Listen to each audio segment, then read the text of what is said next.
Je suis à la tête d'un bureau d'idées créatives et narratives qui s'appelle Raconte à Narbonne, dans le sud de la France. Et en fait, mon métier au quotidien, c'est d'accompagner mes clientes sur leur stratégie de marque. Donc, ça comprend en fait le positionnement et vraiment trouver les fondamentaux de cette marque pour lui trouver sa raison d'être, sa raison d'y croire et puis sa raison d'acheter. Deux petits garçons, un qui est né en octobre 2020 et le deuxième avril 2023, donc il a 5 mois là. C'est un mot qui pour moi véritablement, est à changer et c'est très sérieux quand, je le dis parce que je connais le pouvoir des mots parce que c'est mon métier. Quand c'est le mot qui est employé pour un congé maternité ou un congé parentalité, ceux qui ne connaissent pas cette période de l'intérieur l'assimilent à ce qu'on leur dit, donc à un congé. Donc ils s'attendent à ce qu'on parte en repos et qu'on revienne reposer. Quand tu es indépendant, si tu prends tout ton congé, maternité, du coup, ça peut étonner: «Ah bon, mais tu peux et tes clients, qu'est-ce qu'ils vont dire? Et tu pas peur?» Donc, quand toi tu t'organises bien, tu te prends toute une somme de: «Oh, attends, est-ce que j'ai pris la bonne décision? Est-ce que j'ai bien fait de faire une pause?» Et à l'inverse, si jamais, tu le prends pas et tu es sûr et tu as pas passé à côté des meilleurs moments avec ton bébé, j'ai l'impression que le congé, en fait, c'est un peu soumis à autorisation et donc si c'est soumis à autorisation, ça veut dire que c'est pas obligatoire. Ça veut dire qu'en fait, tu ça peut être décalé, ça peut être remis à plus tard. Ça fait partie de la considération que l'on donne aux choses et cette autorisation de partir en congé, pour moi, ne me convient pas quand il s'agit de congé maternité et des mots pour le remplacer, c'est vrai qu'aujourd'hui, j'en ai pas. Sur un temps plus physiologique, les sages-femmes, vous le diront, c'est que ce 8e mois, doit être consacré, il s'appelle le mois de l'ocytocine et c'est indispensable d'être dans de bonnes conditions pour enfanter et pour faire naître Ouais. l'enfant, qu'on lui fasse le signal: «OK, c'est bon, on est prêt, vas-y, tu peux y aller, tu peux venir, tu peux descendre, tu peux vas-y, trouve ton chemin et rejoins-nous, quoi». Et si on est constamment dans une course parce que les clients, parce que les factures, parce qu'on n'est pas assez rémunéré, par par la sécu, donc on continue un petit peu, à bosser, du coup ça devient, Mmh. C'est plus tellement le mois de la sérénité. pour les 2, c'était important pour moi et prioritaire que je puisse à minima avoir, ce congé maternité.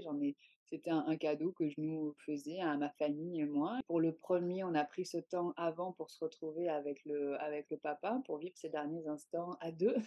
Le deuxième, tout le monde le dit aussi, mais ça n'a plus rien à voir, ça passe à une vitesse folle. Puis il y a déjà un enfant dont il faut s'occuper, donc ça ne ressemble pas ça ne ressemble à voilà, à rien d'autre. Le papa est aussi indépendant, lui, il est menuisier. Pour le premier, il s'était offert, 15 jours. Il se trouve que, moi, mes 2 garçons sont venus après terme. Le premier a été déclenché, le deuxième ça a été une césarienne. Donc pour le premier, il a tellement mis du temps à venir que, du coup, il a passé tout son congé pater, avec moi. Une fois que le petit n'avait que 4 jours.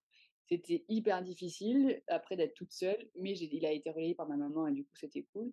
Mais ça reste un bon souvenir parce que, les 10 jours avant, on a pris du temps tous les 2 pour souffler, se reposer parce qu'après on savait donc moi j'ai pris donc mes dates de congé mat en fait, alignées sur ce que la sécu te donne en fait par rapport à ton terme, ou ta date, oui, par rapport à ton terme ou ta date de fécondation, je sais plus, elle te donne en fait les dates de congé mater. Mais parfois aussi le corps ne nous le permet pas. Parfois en fait 2 mois et demi, après l'accouchement, on n'est pas retapé en fait, c'est pas vrai. Enfin, il faut entre 9 mois et 1 an quoi. 9 mois pour le faire, grandir en nous et 9 mois pour que notre corps aussi, se remette, voilà.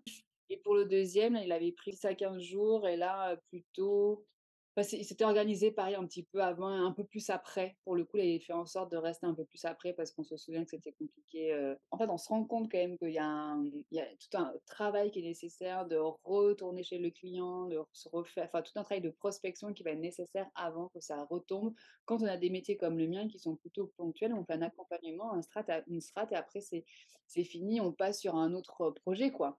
Et Mmh. quand on est présent physiquement, quand on se rend à des événements, à des rendez-vous, il y a toujours un petit peu de réseau qui s'active et qui fait Ouais. qu'on a toujours, de l'offre entrante et une actu, de boulot. Ouais, quand pendant trois mois et demi, C'est rien. on Ouais. est à la maternité, on allaite et voilà, et on s'occupe de son garçon. Bon et quand on revient, il faut repartir rechercher tout ça, quoi. Avec la panique de se dire: «OK, donc là, maintenant j'en ai 2 j'ai 2 enfants et là OK, j'ai une visibilité mais plus courte que d'habitude, donc se dire, essayer de prendre après des paramètres qui rassurent. Bon, bah, OK, je suis revenue en juin, donc je me mange juillet, août derrière, donc OK, c'est calme. Mais c'est vrai, hein. Se rassurer par des prismes très rationnels, mais en fait, ça fait aussi un peu flipper parfois. C'est le vertige, mais c'est le vertige de l'entrepreneuriat. Parfois, on se dit qu'il faut arrêter, le lendemain, on se dit: «Mais qu'on est des génies».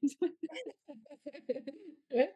En fait, faut être fort, quoi. Faut être fort et faut être bon. En fait, tu pas trop le choix. Voilà, faut être fort mentalement pour, reprendre quand le corps, c'est pas ouf, quand, tu confiance en toi, c'est pas ouf, bah, il faut retourner, rechercher, le client, donc faut être fort. Faut être fort Mmh. pour se dire que: «OK, là, peut-être que ça une situation qui pourrait faire un peu peur, mais en fait, non, c'est normal, c'est juste, en ce moment, c'est comme ça, mais rien ne dure». Mon compagnon et ma famille, quand, la période était un peu plus calme et que, c'est lui qui m'a dit: «Oui, enfin, en ce moment, quoi. C'est juste que c'est en ce moment. Demain, ce sera pas le cas et hier, je te rappelle que c'était pas le cas». Donc voilà, avoir un entourage, qui lui ne perd pas foi en toi, c'est hyper important. Tu sais, je t'avais parlé d'un groupe de mamans qui s'était créé, on était plusieurs mamans à être, enceintes en même temps. On s'est rencontrées dans notre, là où on voyait notre sage-femme, parce qu'il y avait des groupes de parole et en fait, un peu comme dans les films, ces groupes de parole sont devenus, bah, une fois qu'on a accouché, on n'a pas voulu se perdre de vue. On a créé un groupe WhatsApp, aujourd'hui encore, bah, c'est, le mur et des joies et des complaintes, mais on déverse beaucoup de choses, toutes, les unes après les autres et ça fait un bien fou. Si la naissance du 2e m'a donné un peu plus de force, d'assurance sur plein de choses. Il m'a fait réaliser, plein de choses et grâce aussi à ces groupes de parole où on parle de nous, grossesse, de plein de trucs et aujourd'hui, je sais que j'ose un peu plus, je me sens un peu plus confiante, je me sens un peu plus à développer quand même des ondes hyper positives, chez moi. Mais je me dis que, bah, en fait, dans tous les cas, c'est de ma faute parce que j'ai fait ce choix-là et parce que de congé et parce que j'ai tellement prévenu que je serais pas joignable, qu'on m'a tellement pas joint, bah, que j'ai presque disparu, tu vois? Donc bah, c'était mon choix. Aujourd'hui, il y a des conséquences. À moi après de réinverser la tendance, en fait. Il faut que ce congé maternité se passe bien pour, les 2, pour les parents, pour l'enfant, pour le foyer, en fait. En fait, il faut faire ce qui nous convient et créer un petit, forum, une espèce de ressources de parents, d'indépendants déjà parents et qui peuvent faciliter ou rassurer sur les trucs, sachant qu'encore une fois, ce qui m et ça, il faut en être bien persuadé, ce qui marche chez l'un ne marche pas chez l'autre. Faut qu'il y ait aucune obligation qui soit mal vécue parce que sinon, tôt ou tard, en fait, on va le reprocher à quelqu'un et peut-être à son bébé. Ouais, c'est vrai. Et il faut pas, donc tout doit être accepté et on doit être encore une fois, enfin, suffisamment fort pour quand on fait des choix, en être sûr, pas revenir dessus face à l'entourage professionnel ou familial. Arme-toi d'arguments pour, pour que les autres te soutiennent et inversement, si tu décides de le prendre, arme-toi d'arguments pour rassurer ceux qui s'inquiètent: «Ah mais tes clients, mais qu'est-ce qu'ils vont dire? Nanani, nanana». Ouais. C'est pas ta boîte, c'est ma boîte, je fais comme je veux.